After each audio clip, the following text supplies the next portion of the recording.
Hello，我係思思，就嚟要 JLPT 考試啦，仲剩翻十幾日啦，想分享一下自己讀呢個 M5嘅過程係點樣樣啦，同埋大約要讀到去邊度啊？因為有啲係自學型啦，咁可能都會周圍去揾資料，去揾下人哋究竟係要讀到去邊度啊？大約考試係點啊？或者用咩方法啊？咁我都會分享一下自己嘅方法啦。我本身咧就喺度諗，因為咧佢嘅考試咧係有兩種嘅，一種咧就係去定嗰個分數，咁就合格。另外咧就係全部人考完試之後咧，佢就會整一個平均分，然之後咧中間嗰條線就係當合格線，上面嗰啲人咧就合格，下面嗰啲人就唔合格咁樣嘅。咁如果我拍咗出嚟之後咧，可能提醒咗某啲人喎，咁可能因為個平均分咧就會拉高咗啦，咁自己可能就變得唔合格咁樣。但係咧，我就自己喺度諗，其實咧我拍呢啲分享片咧，本身就係首先就係分享，想提醒幫助大家咁先啦。第二咧就係自己睇自己嘅 view 數咧都唔係幾多，即係最多都係1000人啫，係咪？咁同埋都係仲剩翻十幾日都做唔到啲乜嘢噶啦，只可以繼續瘋狂咁做呢個paper 練習啦。咁先講下啦，我自己係點樣學嘅先啦。咁咧學呢個日文咧就大致分為自學啦，或者出面揾老師一對一啦，一係咧就喺學校上堂嘅。咁我自己咧就喺學校上堂嘅。咁點解咧？咁首先自學咧，我自己都係有立過下睇嘅，而且有上網去 YouTube 啊睇啲影片啊之類。但係你知啦，學日文咧，香港咧就似乎咧就你話多唔多人學都多嘅，不過如果係對比其他語言啊，英文啊或者係其他地方咧，咁可能日文咧就偏小眾啲啦。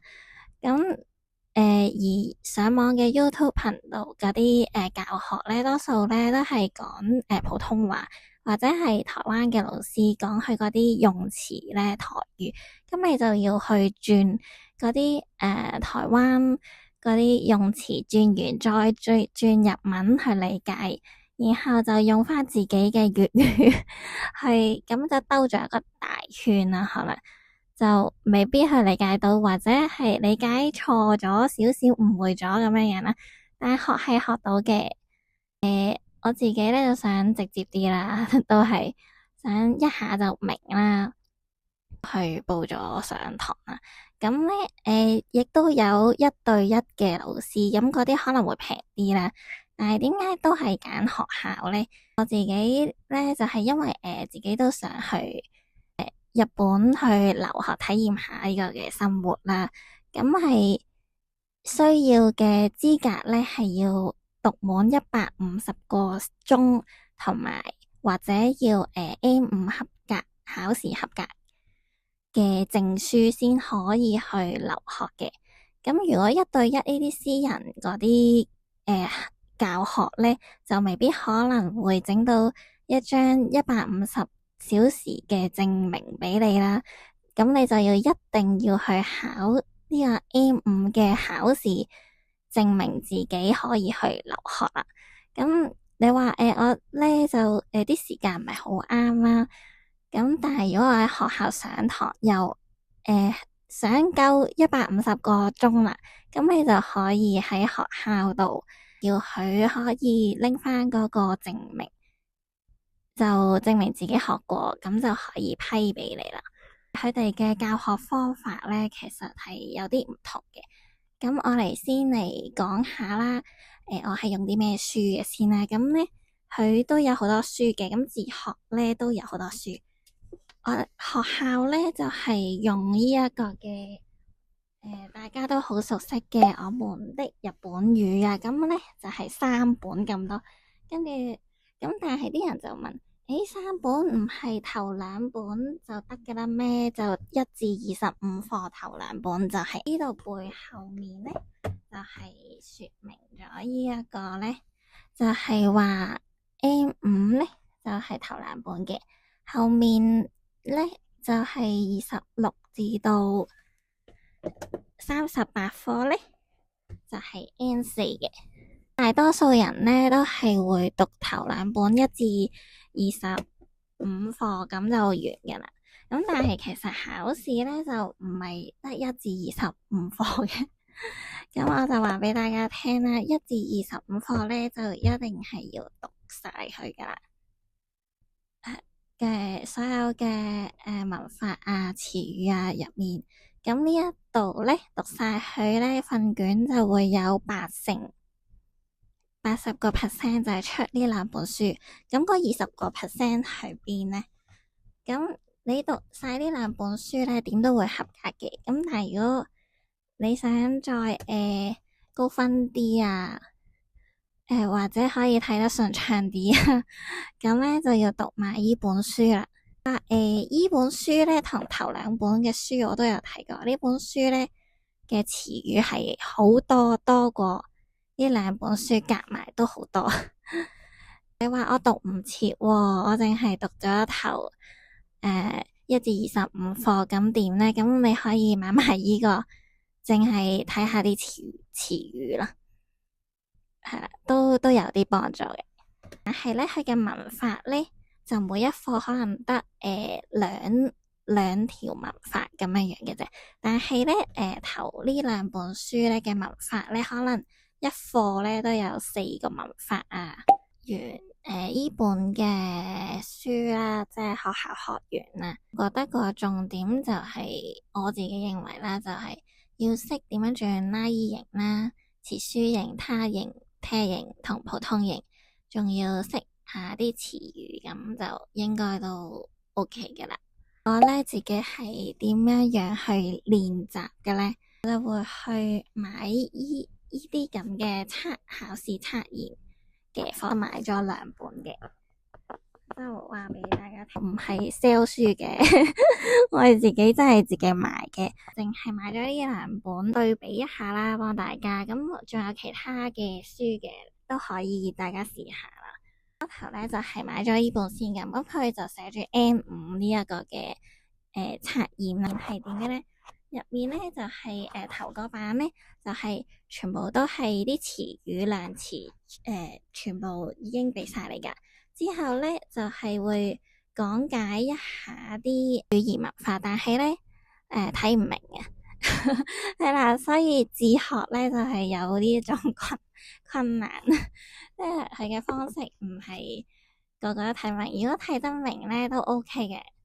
但係我學咗呢個大家嘅日本要再睇呢個都係麻麻地啦，唔係太睇得明。咁所以呢一個嘅語法咧，如果你有上堂咧，呢個語法可以唔使睇啊，淨係睇啲詞語都幾有用。覺咧係入面呢本書嘅詞語咧，就唔係得1至25課嘅，係真係去到我頭先講嘅第3本書嘅詞語入面都有嘅。佢呢個封面就係寫住 M5啦，但係其實佢入面嘅內容已經去到 N4嘅啦。份定3份嘅測驗啦，就俾大家睇。不過咧，我覺得佢唔好咧，就係後面呢個 CD 啊，因為而家2025年啦，我自己屋企咧就冇 CD 機，咁就好難去聽 CD 啊。係啦，我就搵唔到 CD 機，咁你可以去圖書館嘅去聽都得嘅。但係咧，圖書館就睇下你屋企近唔近啦，近都 OK，係本書都幾重下。點解我又另外之後又再買呢一本呢？呢一本呢，佢嘅 listening 呢係用 QR code 上網就可以聽到噶啦，就唔使用 CD 嘅，search 一下就得啦。呢度有5份嘅 paper 啦，就係2份 N5。2份 N4 咁樣，你話佢好唔好咧？就一般咯。但係點解買佢咧？就係因為個 listening 可以聽到啦。你話我覺得太少啦，我想做多啲有方法嘅，一係咧就去圖書館可以做多啲，但係佢都有個唔好處嘅，佢就係睇下你嗰個場靜唔靜先啦，然之後睇下啲書有冇俾人借走啦。越臨近考試咧，啲書就可能就好少啦。另外就係書入面咧，睇下有冇人畫花咯，有好多咧，就算用鉛筆咧去畫咧，去點咧，咁你做咗啫，人哋都未做噶，你用鉛筆你又唔擦走佢喎，用鉛筆嘅意思係點咧？你又要去畫花本書喎，咁我就即係如果係借圖書館嗰啲測驗咧，就嗰啲人咧就真係希望去拎一張紙去額外自己寫個答案出嚟啦，就冇畫喺本書度。有遇過一種咧，就係我咧就去又係去睇圖書館睇呢啲咁嘅測驗呢一啲書啦，就一邊去測一邊去睇答案啦。睇下咧，中間咧就夾咗兩張咁嘅書籤喎。哇！嗰啲書籤係咩咧？係耶穌啊，即係耶穌愛你嗰啲，跟住話班行冇末冇心情喺度搞咩嘢啊咁，就真係借啲圖書咧就唔好夾任何嘅書籤，唔好畫任何嘅嘢啊，真係同埋乾淨啲啦，冇咁污糟啦。我做完呢個測驗之後咧嘅感想咧，而咧就應該係助詞同埋啲漢字轉換成片假名啊，嗰啲詞語嘅。我覺得難度咧係即係明明其實我啲詞語咧我都係識嘅，但係咧佢就有得揀一二三四咁樣樣噶嘛。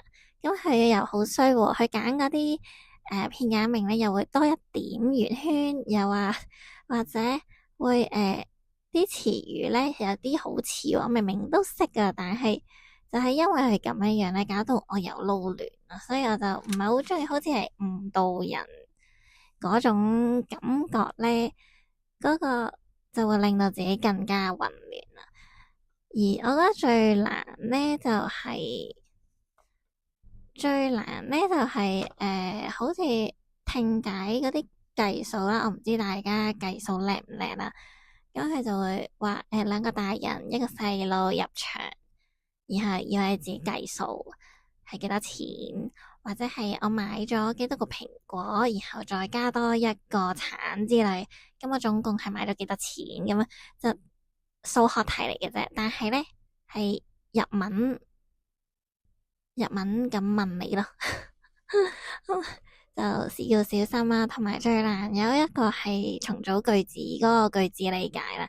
咁咧就可能有篇文，然之後咧佢就問你一個問題，下面咧就有都係四個答案。咁個四個答案咧又係句子咁嘅形式啊，佢就睇下你理唔理解，但係好似嘅。咁呢個我就覺得都比較難啲嘅。到最尾啦，考試注意事項啦，因為我都講得差唔多啦。咁但係收到呢個考試信，有幾多人係會睇呢個嘅考試注意事項咧？咁我就略略咁就畫翻少少啲重點。咁佢都好長嘅，好大段嘅。我咧就簡約咁樣同大家講下啦。我自己覺得咧就最好入場。即係到達嗰個地方咧，最好係要早半個鐘頭嘅。咁早半個鐘頭，你去廁所又好啦，點都好啦，整理下心情都好啊。其實嗰半個鐘頭好快就過嘅啫。因為咧，點解要早半個鐘咧？我唔知你會唔會塞車啊，又話唔識路啊之類啦。咁有好多意外噶嘛。佢咧入場之後咧。就自己揾翻自己個位咧，咁過咗10分鐘入場之後10分鐘咧就會開始派卷噶咯喎，咁派卷咧就會開始嘅，咁考試開始啦，之後過咗10分鐘咧，如果你遲到或者入唔到場咧，佢就唔會再俾你考試，唔會俾你入場噶啦，咁你早退啊缺席咧都唔會評你分嘅，咁掹緊咧。掹車邊咁樣就好危險，自己嘅心情又未準備好，又要去考試。要帶啲咩咧？要帶准考證啊，有身份證啊，或者你嘅護照、外套啦、水樽啦，因為佢哋嘅冷氣都係唔會為你而去調溫嘅。就要帶 HB 鉛筆或者 B 鉛筆，佢係 HB 或者 B 咁擦膠啦、鉛筆刨啦，就只可以放喺台面，就呢三樣。聆聽可唔可以戴耳機啊？咁咧，佢咧就唔會提供嘅，但係你都唔可以戴嘅，即係嗰啲好傳統嗰啲喺個禮堂筒嗰啲去播嗰啲 listening，然之後一齊聽嗰種嚟嘅。然之後咧就唔可以用電子產品，任何嘅電子產品。咁手機點咧就一定要熄機，然後俾個袋你入住咁。休息時間咧都係唔可以睇。你話我要睇時間啊？我要就翻個時間份卷係點咧？裏面咧係冇時間俾你睇嘅。你話我帶錶咪得咯？咁電子錶係唔得嘅，要係都係最傳統嗰一隻有分針、有秒針、圓圈、滴答滴答嗰種手錶咧，先可以拎入場嘅。最重要就係呢幾點啦，其他咧。如果有時間咧，都可以自己去睇下，都幾長。喺嗰個注意事項，就剩翻10幾日啦。咁你話而家講唔講得切咧？就講唔切嘅，都做唔到啲乜嘢噶啦。我認多幾隻字，做多幾份 paper 練習。係啦，咁就祝大家可以考試合格，拎高分。好，咁都祝我自己可以考試合格，拎高分啦。好，大家如果鍾意呢段片嘅話咧，就 like and subscribe 同埋 share 啦，拜拜。